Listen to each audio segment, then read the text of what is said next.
Những hành động của Alisa giống như một khối u độc, không ngừng phá vỡ sự hòa thuận và yên bình trong gia đình. Mỗi lần cô xuất hiện là mỗi lần kéo theo vô số rắc rối và tranh cãi, khiến cả gia đình chìm trong đau khổ không lối thoát. Mỗi khi Alisa trở về nhà, giống như mở ra cánh cửa cho hỗn loạn tràn vào, khiến bầu không khí trong nhà lập tức trở nên căng thẳng. Cô đột nhiên nói rằng mình sắp sinh con, khiến Milad lo lắng đến hốt hoảng. Anh vội vàng đưa cô đến bệnh viện kiểm tra, nhưng sau khi bác sĩ thăm khám, mới phát hiện ra tất cả chỉ là một trò đùa vô nghĩa. Thực ra, Alisa chẳng hề có dấu hiệu sinh nở, cô chỉ bị đau dạ dày nhẹ, bệnh tình cũng không nghiêm trọng gì. Bác sĩ khuyên Milad nên đưa cô về nhà nghỉ ngơi, rồi 2 ngày nữa quay lại bệnh viện kiểm tra thêm. Đáng lẽ đây phải là lúc Alisa tự nhìn lại mình, suy nghĩ về những hành động đã gây ra. Nhưng khi vừa trở về nhà, cô lại tiếp tục gây chuyện như trước, vẫn giữ thái độ ngang ngược, khiến ai cũng mệt mỏi. Cô dường như đặc biệt để ý đến Halina, luôn tìm đủ mọi cách để bắt nạt cô ấy.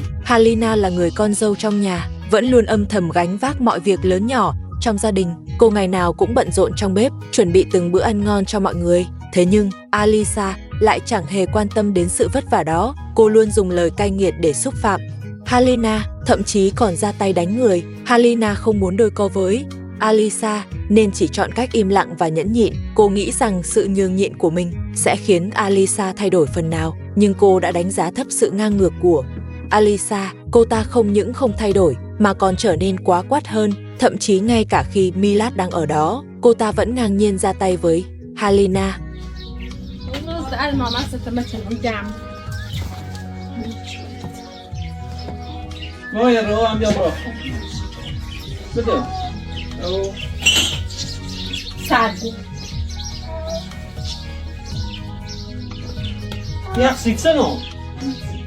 Milad là chồng của Alisa, lẽ ra anh phải có trách nhiệm bảo vệ Halina. Thế nhưng Alisa dường như chẳng hề quan tâm, cảm xúc của anh vẫn luôn làm theo ý mình. Nếu như Milad không có ở đó thì chẳng biết Alisa sẽ còn bắt nạt Halina đến mức nào. Những hành động đó khiến mọi người vô cùng phẫn nộ trước sự tàn nhẫn của cô ta. Rất nhiều khán giả khi chứng kiến cảnh ấy đều yêu cầu Milad hãy đuổi Alisa ra khỏi nhà, bởi họ cho rằng những hành động của Alisa đã phá vỡ sự hòa thuận và bình yên của gia đình này, không thể để cô ta tiếp tục ở lại làm điều xấu thêm nữa. Milad trong lòng cũng từng muốn làm vậy, muốn đuổi Alisa ra khỏi nhà. Ngày ngày nhìn cảnh cô bắt nạt Halina, anh chỉ biết nén giận mà không thể làm gì. Anh rất yêu thương Halina. Mỗi lần thấy cô bị Alisa bắt nạt, anh lại cảm thấy bất lực và đau lòng. Sự dằn vặt ấy khiến anh sống trong khổ sở. Mỗi lần định hành động, anh lại sợ Halina sẽ mềm lòng và dễ bị những lời giả tạo của Alisa lừa gạt.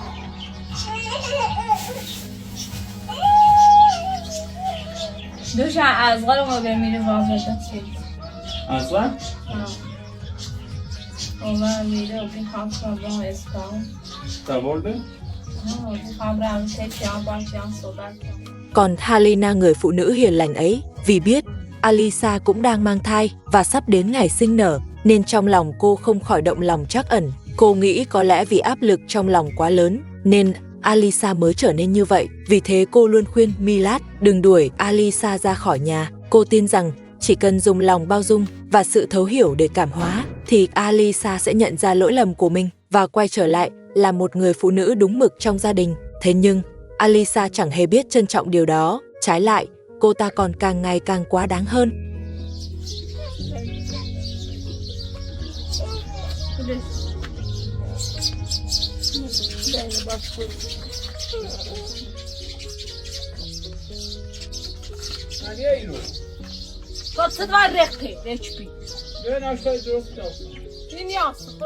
Mỗi ngày, Halina đều chăm chỉ nấu ăn trong nhà. Cô mong muốn có thể chuẩn bị cho gia đình một bữa tối thật ngon. Thế nhưng Alisa lại chẳng hề biết cảm thông cho sự vất vả của Halina. Cô ta thường ngồi vào bàn ăn rồi chỉ trích Halina không ngớt, luôn đưa ra những yêu cầu vô lý. Thỉnh thoảng, cô ta còn cố tình chờ cơm chín xong rồi mới chậm rãi đi lấy phần của mình. Cô ta chẳng quan tâm đó là ai nấu, cũng chẳng mang đến việc Halina đã phải bỏ ra bao nhiêu công sức, miễn sao bản thân cô ta không bị đói là được.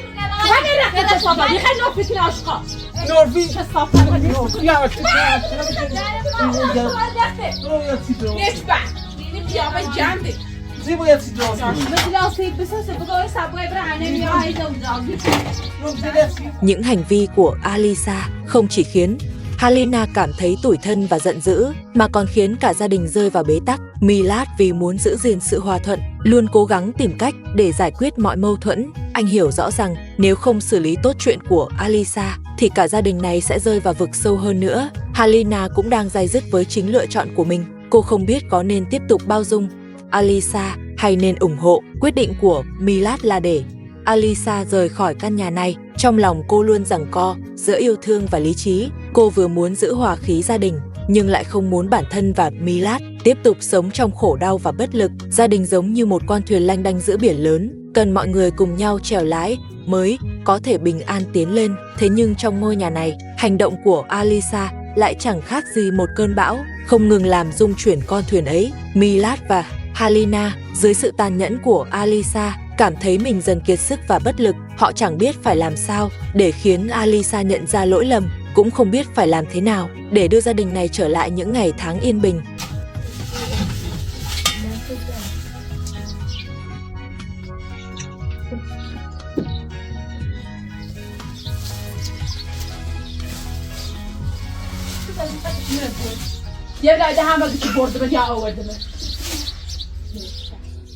Có lẽ Milad cần phải cứng rắn hơn một chút trong việc xử lý vấn đề của Alisa, không thể vì sự bao dung của Halina mà chần chừ mãi được. Anh nên cùng với Halina thực hiện một số biện pháp cụ thể để hạn chế hành vi của Alisa, để cô ta hiểu rằng trong gia đình vẫn có quy tắc và giới hạn. Còn Halina cũng cần phải giữ vững lập trường của mình, không nên mãi chịu đựng trong im lặng. Cô có thể cùng Milad bàn bạc, đặt ra những quy tắc rõ ràng trong gia đình để Alisa hiểu được hành vi của mình là sai và phải chịu trách nhiệm cho những gì mình gây ra. Mỗi người trong gia đình đều đang cố gắng vì mái nhà chung này, nên Alisa cũng cần phải nhận ra lỗi lầm và dừng lại những hành động quá đáng để trở về với vai trò đúng đắn của mình trong gia đình. Chỉ khi như vậy thì gia đình này mới có thể tìm lại được sự hòa thuận và hạnh phúc ngày xưa. Khi ấy, mỗi thành viên mới có thể cảm nhận được hơi ấm và tình yêu thương thật sự từ trong trái tim.